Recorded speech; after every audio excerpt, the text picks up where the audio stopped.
বন্ধুরা, একটু কল্পনা করে দেখুন, যদি কোনো একদিন বাইরের কোনো গ্রহ থেকে আসা এলিয়েনরা হঠাৎ করে পৃথিবীতে আক্রমণ করে বসে, তাহলে কি আমরা তাদের সাথে লড়তে পারব? মানুষ কি নিজের পৃথিবীকে রক্ষা করতে পারবে? আজকের গল্পটা ঠিক এমনই এক কল্পনার ওপর ভিত্তি করে তৈরি। ছবির নাম ব্যাটলশিপ। ভিডিও শুরু করার আগে আপনাদের কাছে একটি ছোট্ট অনুরোধ আছে। যদি আপনারা এই চ্যানেলে নতুন হয়ে থাকেন, তাহলে দয়া করে চ্যানেলটি সাবস্ক্রাইব করে নিন। তবে চলুন শুরু করা যাক, কিন্তু তার আগে নমস্কার বন্ধুরা, আমি স্যাম, আর আপনারা দেখছেন নো দ্য স্টোরি।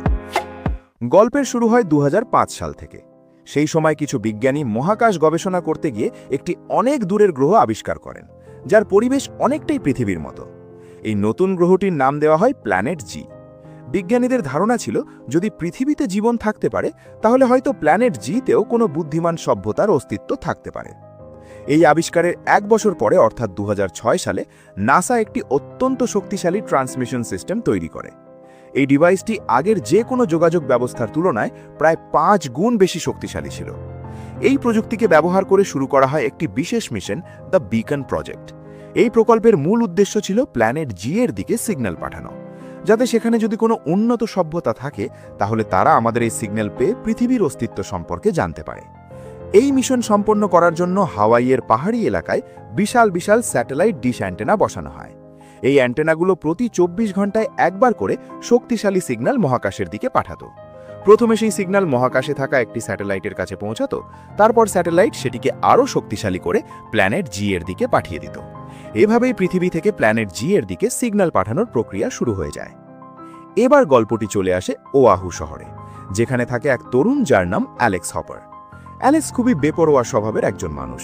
তার জীবনে কোনো নির্দিষ্ট লক্ষ্য নেই, সে শুধু মজা করে দিন কাটায় এবং কোনো দায়িত্ব ছাড়াই নিজের জীবন চালিয়ে যাচ্ছে। কিন্তু একদিন সবকিছু বদলে যেতে চলেছিল। অ্যালেক্সের চোখ পড়ে এক সুন্দরী মেয়ের ওপর, যার নাম স্যামান্থা। প্রথম দেখাতেই অ্যালেক্স তার প্রেমে পড়ে যায়। তাকে ইমপ্রেস করার চেষ্টা করতে গিয়ে অ্যালেক্স এমন একটি কাজ করে বসে, যার কারণে সে সরাসরি পুলিশের হাতে ধরা পড়ে এবং গ্রেফতার হয়ে যায়। সৌভাগ্যবশত অ্যালেক্সের বড় ভাই স্টোন হপার সেখানে উপস্থিত ছিল। স্টোন হলেন ইউএস নেভির একজন অফিসার। তিনি কোনোভাবে অ্যালেক্সকে পুলিশের হাত থেকে ছাড়িয়ে আনেন।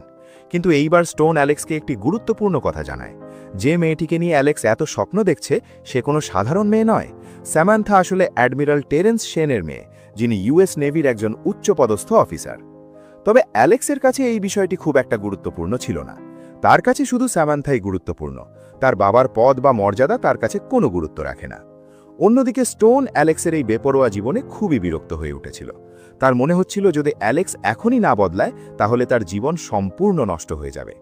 এই কারণেই স্টোন একটি কঠিন সিদ্ধান্ত নেয়। সে জোর করে অ্যালেক্সকে ইউএস নেভিতে ভর্তি করিয়ে দেয়, যাতে সে শৃঙ্খলা এবং দায়িত্বের মূল্য বুঝতে পারে। কিছু বছর কেটে যায়। অ্যালেক্স এখন নেভির অংশ হয়ে গেছে, যদিও তার পুরনো কিছু অভ্যাস এখনও তার মধ্যে রয়ে গেছে। তবুও স্যামান্থার ভালোবাসা তাকে সামলে রাখে। এই অনুপ্রেরণার কারণেই আজ অ্যালেক্স নেভিতে একটি ভালো পদে পৌঁছে গেছে। এখন সে ইউএসএস জন পল জোন্স নামের একটি ডেস্ট্রয়ার জাহাজে লেফটেন্যান্ট পদে কাজ করে। অ্যালেক্স এবং স্যামান্থার সম্পর্ক এখন এতটাই দৃঢ় হয়ে গেছে যে তারা বিয়ের কথা ভাবছে। কিন্তু তাদের সামনে এখনও একটি বড় বাধা রয়েছে। স্যামান্থার বাবা অ্যাডমিরাল টেরেন্স শেন। তার চোখে অ্যালেক্স এখনও সঠিক ছেলে নয়। এই কারণেই অ্যালেক্স তার কাছে স্যামান্থার হাত চাইতে সাহস পায় না। ঠিক এই সময় হাওয়াইয়ের কাছে বিশ্বের সবচেয়ে বড় নৌ মহড়া শুরু হয়, যার নাম রিমপ্যাক। এটি একটি আন্তর্জাতিক নৌ প্রশিক্ষণ মহড়া, যেখানে বিশ্বের বিভিন্ন শক্তিশালী দেশের নৌবাহিনী একসাথে অংশ নেয়, যাতে যুদ্ধের সময় সমন্বয় এবং যুদ্ধ কৌশল অনুশীলন করা যায়। এবছরের রিমপ্যাক মহড়ায় আমেরিকার পাশাপাশি জাপান, অস্ট্রেলিয়া, সাউথ কোরিয়ার নৌবাহিনীও অংশ নিয়েছিল। অ্যালেক্স তার ডেস্ট্রয়ার ইউএসএস জন পল জোন্সে ছিল, আর তার ভাই স্টোন ছিল ইউএসএস স্যামসনের ক্যাপ্টেন। সেদিন ছিল রিমপ্যাক মহড়ার প্রথম দিন। বিভিন্ন দেশের নৌবাহিনী তাদের যুদ্ধ দক্ষতা প্রদর্শন করছিল, কিন্তু ঠিক সেই সময় মহাকাশে এমন একটি ঘটনা ঘটতে যাচ্ছিল, যা পুরো পৃথিবীর ভবিষ্যৎ বদলে দিতে পারত। মহাকাশে থাকা সেই স্যাটেলাইট, যেটি প্ল্যানেট জি এর দিকে সিগন্যাল পাঠাতো, যখন আরেকটি সিগন্যাল পাঠালো, তখন ঠিক সেই দিকেই একটি পোর্টাল খুলে গেল। সেই পোর্টাল থেকে বেরিয়ে এলো 5টি অজানা এলিয়েন বস্তু। কিন্তু পথে একটি দুর্ঘটনা ঘটে যায়। ওই বস্তুগুলোর মধ্যে একটি মহাকাশে ঘুরতে থাকা একটি স্যাটেলাইটের সাথে ধাক্কা খায়। সংঘর্ষ এতটাই শক্তিশালী ছিল যে স্যাটেলাইটটি সঙ্গে সঙ্গে ধ্বংস হয়ে যায় এবং সেই এলিয়েন বস্তুর গতিপথ বদলে যায়। বাকি 4টি বস্তু হাওয়াইয়ের কাছাকাছি প্যাসিফিক ওশানে পড়ে যায় কিন্তু যে বস্তুটি স্যাটেলাইটের সাথে ধাক্কা খেয়েছিল সেটি গিয়ে পড়ে হংকংয়ে। সেখানে সেই ক্র্যাশ ভয়াবহ ধ্বংস ডেকে আনে। এই ঘটনায় পুরো পৃথিবী স্তব্ধ হয়ে যায়। নাসা এবং ইউএস গভর্নমেন্ট সঙ্গে সঙ্গে জরুরি বৈঠক ডাকে। বিজ্ঞানীদের ধারণা ছিল যে এই এলিয়েন বস্তুগুলো হয়তো সেই প্ল্যানেট জি থেকেই এসেছে, যেখান থেকে পৃথিবী থেকে সিগন্যাল পাঠানো হচ্ছিল। অর্থাৎ প্ল্যানেট জিয়ে সত্যিই কোনো বুদ্ধিমান সভ্যতা থাকতে পারে। এদিকে প্যাসিফিক ওশেনে প্রশিক্ষণরত নৌবাহিনীর জাহাজগুলিও এই ঘটনার খবর পেয়ে যায়। এলিয়েন বস্তুগুলো তাদের থেকে খুব বেশি দূরে নয়, সমুদ্রেই পড়েছিল। অ্যালেক্সের জাহাজের ক্যাপ্টেন দ্রুত স্টোনের জাহাজ এবং একটি জাপানি জাহাজের সাথে যোগাযোগ করেন। 3টি জাহাজ একসাথে সেই জায়গার দিকে রওনা দেয় যেখানে এলিয়েন বস্তুগুলো পড়েছিল। ঠিক তখনই হংকং থেকে আরেকটি চমকপ্রদ খবর আসে। হংকংয়ে পড়া এলিয়েন বস্তুটি এমন এক অজানা উপাদান দিয়ে তৈরি যা পৃথিবীতে কোথাও পাওয়া যায় না। বিজ্ঞানীদের ধারণা ছিল সেটি সম্ভবত কোনো ধরনের কমিউনিকেশন ডিভাইস ছিল, কিন্তু দুর্ঘটনার কারণে সেটি সম্পূর্ণ ধ্বংস হয়ে যায়। অন্যদিকে অ্যালেক্স, স্টোন এবং জাপানি জাহাজ ধীরে ধীরে ক্র্যাশ সাইটের কাছে পৌঁছে যায়। তখন তারা সমুদ্রের মাঝখানে একটি অদ্ভুত কাঠামো দেখতে পায় যা জলের উপর উঠেছিল। দূর থেকে বোঝা কঠিন ছিল এটি কোনো জাহাজ না অন্য কিছু। কিছুক্ষণ পর্যবেক্ষণের পর ক্যাপ্টেন স্টোন অ্যালেক্স এবং তার 2 সৈন্যকে তদন্তের জন্য পাঠান। তারা একটি ছোট নৌকায় করে সেই কাঠামোর কাছে পৌঁছে যায়। তাদের সামনে ছিল একটি বিশাল ধাতব স্তম্ভ যা সমুদ্রের গভীর পর্যন্ত নেমে গেছে। অ্যালেক্স সেটির কাছে গিয়ে হাত দিয়ে ছুঁতেই হঠাৎ একটি বিদ্যুৎ শক লাগে এবং সে দূরে ছিটকে পড়ে। ঠিক সেই মুহূর্তে স্তম্ভের পাশে থাকা 2টি প্ল্যাটফর্ম সক্রিয় হয়ে যায় এবং এক বিশাল এনার্জি ব্লাস্ট ঘটে। কয়েক সেকেন্ডের মধ্যেই সেই স্তম্ভের চারপাশে একটি শক্তিশালী এনার্জি শিল্ড তৈরি হয়ে যায়। এখন অ্যালেক্স এবং তার দলের 3টি জাহাজ সেই শিল্ডের ভেতরে আটকে পড়েছে। বাইরে থেকে কোনো সিগন্যাল ভেতরে ঢুকতে পারে না, আর ভেতর থেকে কোনো সাহায্য চাওয়াও সম্ভব নয়। আর এখান থেকেই শুরু হতে চলেছে পৃথিবী এবং এলিয়েনদের মধ্যে এক ভয়ঙ্কর যুদ্ধ। কিন্তু ঠিক সেই সময় সৈন্যরা অ্যালেক্সকে আরেকটি দুঃসংবাদ দেয়। তারা জানায় যে তাদের আক্রমণে তাদের জাহাজের ক্যাপ্টেনও মারা গেছেন। এটা শুনে অ্যালেক্স কিছুক্ষণের জন্য সম্পূর্ণ স্তব্ধ হয়ে যায়। নেভির নিয়ম অনুযায়ী ক্যাপ্টেনের পরে সবচেয়ে সিনিয়র অফিসার ছিল অ্যালেক্সই, অর্থাৎ এখন পুরো জাহাজের দায়িত্ব তার হাতেই। প্রথমে অ্যালেক্স একটু ভয় পেয়ে যায়, কারণ এত বড় দায়িত্ব সে আগে কখনো নেয়নি। কিন্তু তার মনে তখন আরেকটি অনুভূতি জেগে উঠেছিল, তার ভাই স্টোনের মৃত্যুর প্রতিশোধ নেওয়ার আগুন। সে নিজেকে সামলে নিয়ে সঙ্গে সঙ্গে তার দলকে আদেশ দেয় সব অস্ত্র প্রস্তুত করার জন্য। ওদিকে জাপানি জাহাজের ক্যাপ্টেন নাগাতাও পরিস্থিতি বুঝে গিয়েছিলেন। অ্যালেক্স আক্রমণের প্রস্তুতি নিচ্ছে এটা দেখা মাত্রই তিনি নিজের টিমকেও সতর্ক করে দিলেন, যাতে প্রয়োজন পড়লে তারা অ্যালেক্সকে সাহায্য করতে পারে।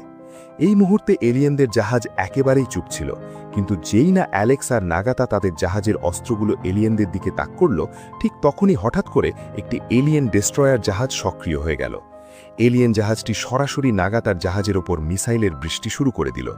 আক্রমণটা এতটাই শক্তিশালী ছিল যে নাগাতার জাহাজ সম্পূর্ণভাবে ধ্বংস হয়ে যায়। সৌভাগ্যবশত নাগাতা আর তার টিম জলে ঝাঁপ দিয়ে নিজেদের প্রাণ বাঁচাতে সক্ষম হয়। এই ঘটনার পর অ্যালেক্স একটি খুবই গুরুত্বপূর্ণ বিষয় বুঝতে পারল। যদি সে রাগ আর তাড়াহুড়োর মধ্যে কোনো সিদ্ধান্ত নেয়, তাহলে শুধু তার নিজের নয়, পুরো টিমের জীবনই বিপদের মধ্যে পড়ে যাবে। তাই সে সঙ্গে সঙ্গে নিজের সব অস্ত্র সরিয়ে নেয় এবং আক্রমণ বন্ধ করে দেয়। আর সে যেই এটা করল, ঠিক তখনই এলিয়েনদের জাহাজ আবার সম্পূর্ণ শান্ত হয়ে গেল। দ্রুত অ্যালেক্স একটি রেস্কিউ অপারেশন শুরু করে এবং নাগাতা ও তার বেঁচে যাওয়া টিমকে নিজের জাহাজে নিয়ে আসে। কিন্তু ঠিক তখনই আরেকটি অদ্ভুত ঘটনা ঘটল। সমুদ্রের মধ্যে দাঁড়িয়ে থাকা সেই বিশাল পিলারের ভেতর থেকে একটি স্পেসশিপের মতো কাঠামো বেরিয়ে এলো, আর তার সাথে বেরিয়ে এলো 3টি ঘুরতে থাকা ড্রোন। এই 3টি ড্রোন সরাসরি শহরের দিকে এগোতে শুরু করল। আসলে এগুলো ছিল এলিয়েনদের ধ্বংসাত্মক যুদ্ধযন্ত্র। এদের কাজ ছিল খুবই সহজ।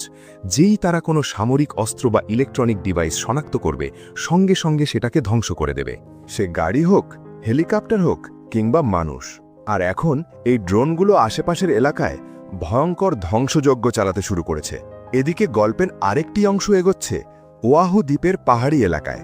এখানে অ্যালেক্সের প্রেমিকা স্যামান্থা একজন অবসরপ্রাপ্ত আর্মি ভেটারেন মিক ক্যানালেসের সঙ্গে ট্রেকিং করছিল। স্যামান্থা একজন ফিজিওথেরাপিস্ট ছিল এবং সে মিককে আবার হাঁটা শেখাতে সাহায্য করছিল। মিক এক যুদ্ধে তার 2 পা হারিয়েছিল এবং এখন কৃত্রিম পা দিয়ে হাঁটা শিখছিল। তাদের একদমই ধারণা ছিল না যে পৃথিবীতে কি ভয়ঙ্কর ঘটনা ঘটছে। ওয়াহো দ্বীপও তখন এলিয়েনদের তৈরি এনার্জি শিল্ডের ভেতরে চলে এসেছে, ফলে সব ধরনের সিগন্যাল সম্পূর্ণভাবে ব্লক হয়ে গিয়েছিল। হঠাৎই স্যামান্থা এবং মিক আকাশে একটি অদ্ভুত এলিয়েন জাহাজ উড়ে যেতে দেখল। দুজনেই অবাক হয়ে গেল। ঠিক তখনই একটি স্থানীয় পুলিশ ইউনিট সেখানে পৌঁছল এবং তারা স্যামান্থা এবং মিককে জানালো যে এলাকায় এলিয়েনদের আক্রমণ হয়েছে। পুলিশ তাদের দ্রুত বাড়ি ফিরে যেতে বলল এবং নিজেরা অবজারভেটরির দিকে এগিয়ে গেল, কিন্তু তারা একটুও আন্দাজ করতে পারেনি সেখানে কি ভয়ঙ্কর ঘটনা ঘটতে চলেছে। এলিয়েনদের জাহাজটি সরাসরি অবজারভেটরির কাছে অবতরণ করল।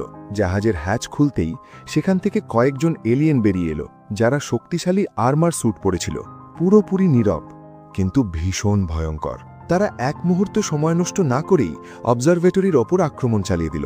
শান্ত জায়গাটি কয়েক মুহূর্তের মধ্যেই আতঙ্ক আর চিৎকারে ভরে গেল। এদিকে পুলিশ টিমও সেখানে পৌঁছে গেল, কিন্তু তারা গাড়ি থেকে নামতেই একটি এলিয়েন মুহূর্তের মধ্যে তাদের সামনে এসে পড়ল আর কয়েক সেকেন্ডের মধ্যেই পুরো পুলিশ ইউনিটকে শেষ করে দিল।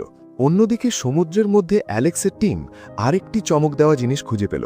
জলের ওপর ভাসছিল একটি এলিয়েন সৈনিক, যে তার আর্মার স্যুট পরেছিল। সব সৈনিকই তার হেলমেট খুলে দেখতে খুবই আগ্রহী ছিল। অ্যালেক্স যখন তার হেলমেট খুলল তখন সবাই অবাক হয়ে গেল। এলিয়েনটি দেখতে প্রায় মানুষের মতোই ছিল, তার মুখ মানুষের মতোই ছিল, তবে তার আঙুলগুলো ছিল খুবই অস্বাভাবিক। অ্যালেক্স তার চোখের দিকে টর্চের আলো ফেলল। তার চোখ ছিল সম্পূর্ণ কালো, কিন্তু হঠাৎই সেই চোখের রং গিরগিটির মতো বদলাতে শুরু করল, আর পরের মুহূর্তেই এলিয়েনটি জীবিত হয়ে উঠল। সে সঙ্গে সঙ্গে অ্যালেক্সের মুখ শক্ত করে ধরে ফেলল। যেই সে অ্যালেক্সকে স্পর্শ করল, ঠিক তখনই অ্যালেক্স তার মনের ভেতরের কিছু ভয়ঙ্কর দৃশ্য দেখতে পেল। এক মুহূর্তের মধ্যেই অ্যালেক্স বুঝে গেল এলিয়েনদের পরিকল্পনা কি। তারা পৃথিবীতে বড় ধরনের আক্রমণের প্রস্তুতি নিচ্ছে। ঠিক তখনই সৈনিকরা সেই এলিয়েনটিকে অ্যালেক্সের থেকে আলাদা করে দিল, কিন্তু সেই মুহূর্তেই জাহাজের ভেতরে একটি বড় বিস্ফোরণ ঘটল। দরজা ভেঙে গেল এবং আরও কয়েকজন এলিয়েন ভেতরে ঢুকে পড়ল। কিন্তু সবচেয়ে অবাক করার মতো ব্যাপার ছিল, তারা কোনো সৈনিককে আক্রমণ করেনি। তারা সরাসরি তাদের আহত এলিয়েন সঙ্গীকে তুলে নিয়ে চলে গেল, যেন অ্যালেক্স আর তার টিমকে তারা দেখেইনি। এই বিষয়টি অ্যালেক্সের কাছে খুবই অস্বাভাবিক মনে হলো। এদিকে নাসাও এই ঘটনার তদন্ত করছিল এবং তারা এলিয়েনদের আসল পরিকল্পনা জানতে পারল। এলিয়েনরা আসলে পৃথিবীতে তাদের পুরো সেনাবাহিনীকে ডেকে আনতে চাইছিল, কিন্তু তাদের যে যোগাযোগ যন্ত্রটি চীনে ভেঙে পড়েছিল সেটি সম্পূর্ণ ধ্বংস হয়ে গেছে। তাই এখন তারা হাওয়াই দ্বীপ দখল করেছে, কারণ এখানেই ছিল দ্য বিকন প্রজেক্টের শক্তিশালী ট্রান্সমিটার। এলিয়েনরা এখন সেই ট্রান্সমিটারটিকে পরিবর্তন করছে যাতে তারা নিজেদের গ্রহে সিগন্যাল পাঠাতে পারে। আর যদি তারা সেই সিগন্যাল পাঠাতে সফল হয়, তাহলে তাদের গ্রহ থেকে হাজার হাজার এলিয়েন জাহাজ পৃথিবীতে চলে আসতে পারে। আর তখন হয়তো মানবজাতির অস্তিত্বই শেষ হয়ে যাবে। এই কথা ভেবেই সবাই ভয়ে শিউরে উঠল। ঠিক তখনই স্যামান্থা এবং মিক অবজারভেটরির দিকে এগোচ্ছিল। হঠাৎই একজন লোক দৌড়ে তাদের কাছে এসে পৌঁছাল। সে ভীষণ ভীত ছিল। তার নাম ছিল ক্যাল জাপাতা, যে ছিল বিকন প্রজেক্টের একজন বিজ্ঞানী। সে জানালো এলিয়েনরা অবজারভেটরিতে আক্রমণ করেছে এবং এখন তারা সিগন্যাল পাঠানোর প্রস্তুতি নিচ্ছে। ক্যাল আরও একটি ভয়ঙ্কর তথ্য দিল। ডিপ স্পেস স্যাটেলাইট প্রতি 24 ঘণ্টায় মাত্র একবার এমন অবস্থানে আসে যেখান থেকে প্ল্যানেট জিতে সিগন্যাল পাঠানো সম্ভব, আর এখন সেই সময় আসতে মাত্র 5 ঘণ্টা বাকি। যদি এর মধ্যে এলিয়েনদের থামানো না যায়, তাহলে পৃথিবীর ভবিষ্যৎ ভয়াবহ বিপদের মুখে পড়ে যাবে। এদিকে অ্যালেক্সের টিমও এলিয়েন প্রযুক্তি পরীক্ষা করছিল। একজন টেকনিশিয়ান এলিয়েন হেলমেটের ভেতর একটি অস্বাভাবিক জিনিস খুঁজে পেল। সে অ্যালেক্সকে লেপার্ড গেকো নামের একটি টিকটিকির ছবি দেখালো। তার চোখ ঠিক এলিয়েনদের মতোই ছিল। টেকনিশিয়ান বলল, এই টিকটিকি সূর্যের আলোতে খুবই সংবেদনশীল, আর সেই এলিয়েন হেলমেট আসলে ছিল এক ধরনের অত্যাধুনিক সানগ্লাসের মতো, যা তাদের সূর্যের আলো থেকে রক্ষা করত। এর মানে হল এলিয়েনরা সম্ভবত সূর্যের আলোতে ঠিকভাবে দেখতে পারে না। অ্যালেক্স বুঝে গেল যে সে এলিয়েনদের একটি বড় দুর্বলতা খুঁজে পেয়েছে। এবার সে পরিকল্পনা করল এই দুর্বলতাকেই কাজে লাগিয়ে এলিয়েনদের পরাজিত করা সম্ভব। নাগাতাও তার সঙ্গে ছিল, কিন্তু তার আগে তাদের এলিয়েন ডেস্ট্রয়ার জাহাজগুলো ধ্বংস করতে হবে, তারপর আক্রমণ করতে হবে মাদারশিপকে। সমস্যা ছিল, তখন ইতিমধ্যেই রাত হয়ে গেছে, আর এনার্জি শিল্ডের কারণে রাডারও কাজ করছিল না। শত্রু ঠিক কোথায় আছে কেউই জানত না। ঠিক তখনই নাগাতা একটি দুর্দান্ত আইডিয়া দিল। সে বলল হাওয়াইয়ের সমুদ্রের মধ্যে সুনামি সতর্কীকরণ সিস্টেম বসানো আছে, যা জলের নিচের নড়াচড়া শনাক্ত করতে পারে। এলিয়েনদের জাহাজ যখন জলের ভেতর দিয়ে চলাচল করছিল, তখন সেই সিস্টেম তাদের গতিবিধি শনাক্ত করতে পারবে। এখন জলের নড়াচড়া দেখে তারা এলিয়েন জাহাজের দিক ও গতি আন্দাজ করতে পারবে। আর কিছুক্ষণের মধ্যেই তারা জানতে পারল 3টি এলিয়েন জাহাজ সরাসরি তাদের দিকে এগিয়ে আসছে। অ্যালেক্স আর নাগাতা সঠিক সময়ের জন্য অপেক্ষা করল। তারপর হঠাৎ আক্রমণ করে তারা 2টি এলিয়েন জাহাজ উড়িয়ে দিল। পুরো ক্রিউয়ের মধ্যে আনন্দের ঢেউ বয়ে গেল।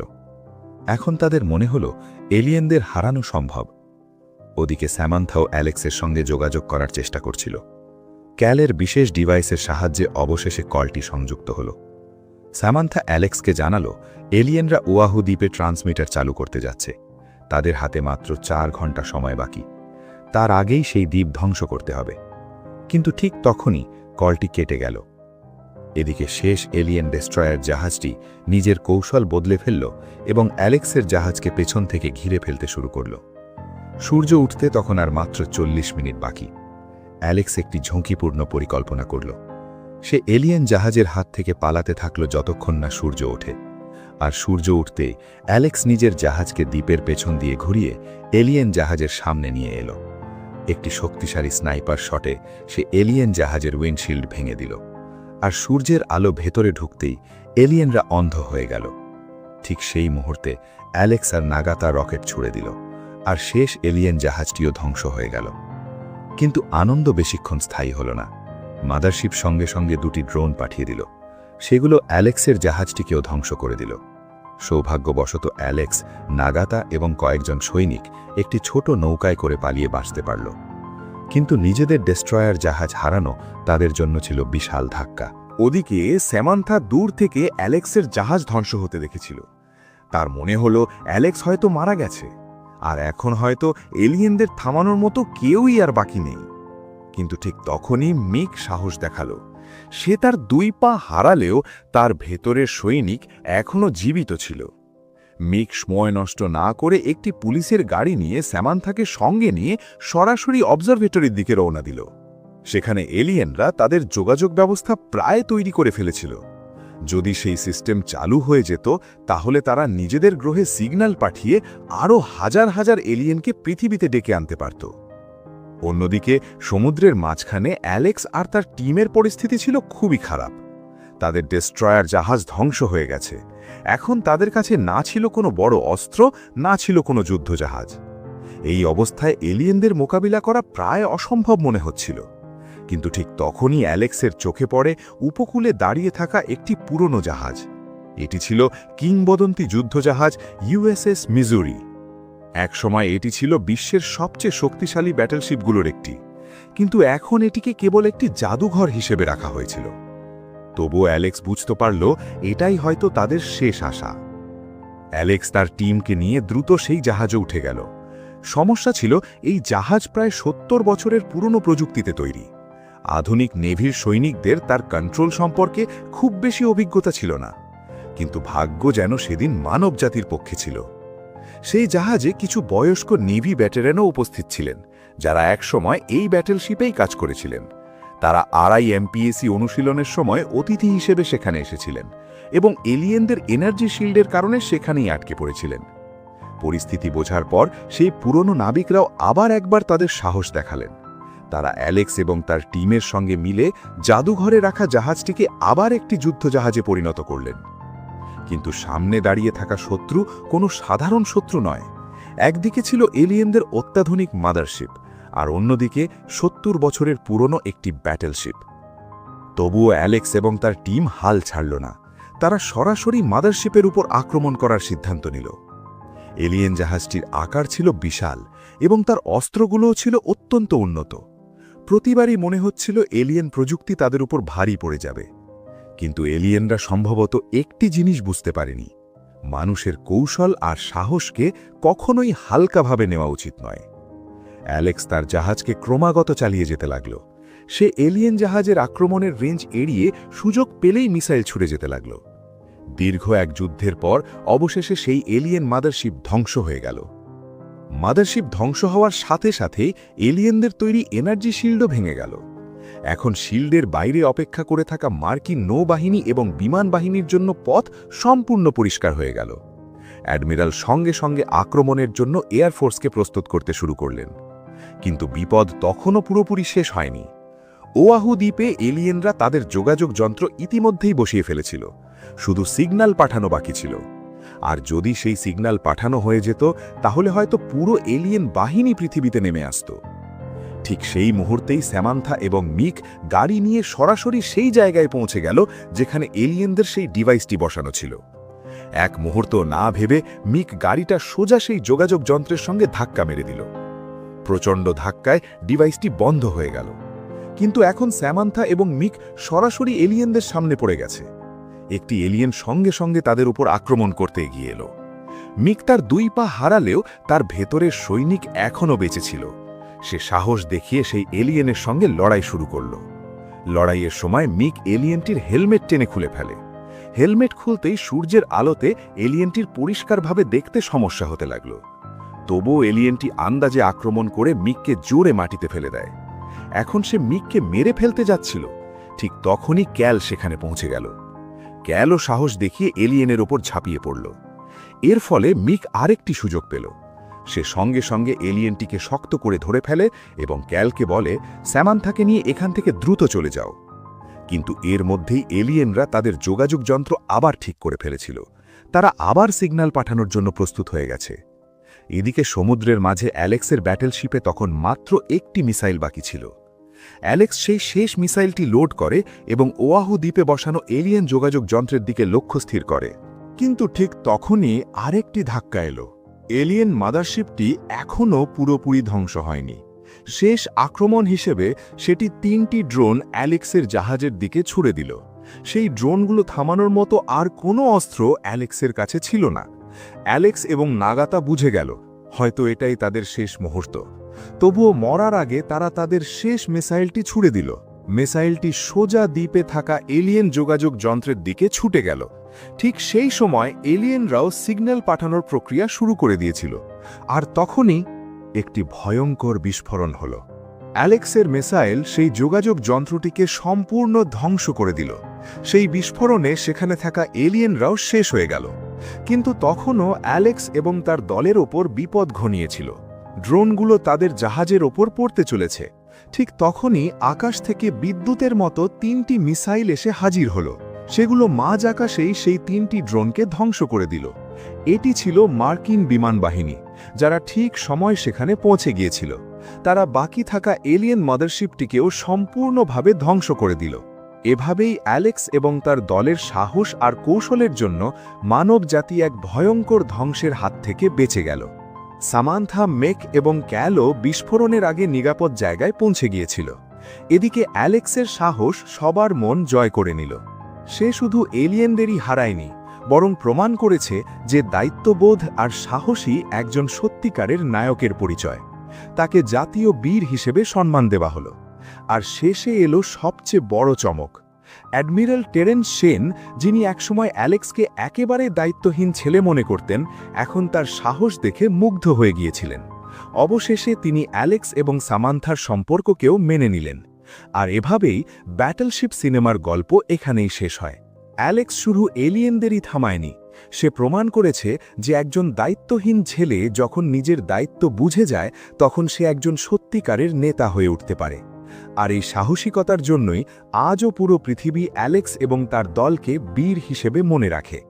তো বন্ধুরা, যদি এই গল্পটা আপনাদের ভালো লেগে থাকে, তাহলে ভিডিওটি লাইক করুন, আপনাদের বন্ধুদের সঙ্গে শেয়ার করুন, আর এরকমই আরও সিনেমার গল্প শোনার জন্য আমাদের চ্যানেল নো দ্য স্টোরি বেঙ্গলিকে সাবস্ক্রাইব করতে ভুলবেন না।